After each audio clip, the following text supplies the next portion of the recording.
ఇటీవల నిర్వహించిన జాతీయ ప్రవేశ పరీక్షల పేపర్ లీక్లతో తర్జన భర్జన పడుతున్న ఎన్టీఏను ప్రక్షాళన చేసేందుకు కేంద్ర ప్రభుత్వం నిర్ణయం తీసుకుంది. ఇస్రో మాజీ చైర్మన్ కె రాధాకృష్ణన్ అధ్యక్షతన 7 సభ్యులతో కూడిన కమిటీని ఏర్పాటు చేసింది.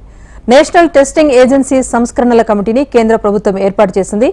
ఇటీవల నిర్వహించిన యూజీసీ నీట్ ప్రశ్న పత్రాలు లీక్ అయిన నేపథ్యంలో ఎన్టీఏను సంస్కరించేందుకు ఈ కమిటీని ఏర్పాటు చేస్తామని గతంలోనే ప్రభుత్వం ప్రకటించింది. ఈ మేరకు కమిటీ సభ్యులను నియమిస్తూ కేంద్ర విద్యాశాఖ నోటిఫికేషన్ జారీ చేసింది. పరీక్ష ప్రక్రియ ప్రక్షాళన, డేటా సెక్యూరిటీ ప్రోటోకాల్స్ ను మెరుగుపరచడం, ఎన్టీఏ నిర్మాణం, పని విధానంలో చేపట్టాల్సిన మార్పులు చేర్పుల గురించి సిఫార్సు చేస్తూ ఈ ఉన్నత స్థాయి కమిటీ నివేదిక సమర్పించనుంది. ఇక నివేదిక ఇవ్వడానికి కమిటీకి 2 నెలలు గడువిచ్చినట్టుగా తెలుస్తోంది.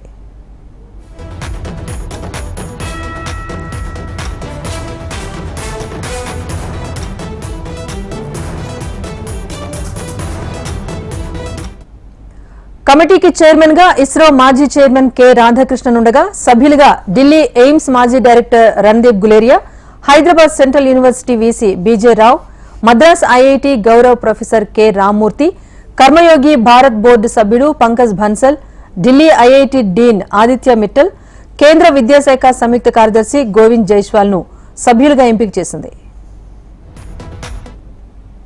ప్రారంభం నుంచి పూర్తయ్యే వరకు మొత్తం ప్రక్రియను పరీక్షించి అందులో ఎక్కడెక్కడ పరిస్థితులు ఎలా నమోదయ్యాయన్న విషయాన్ని వీరు మెరుగుపరచాల్సి ఉంటుంది.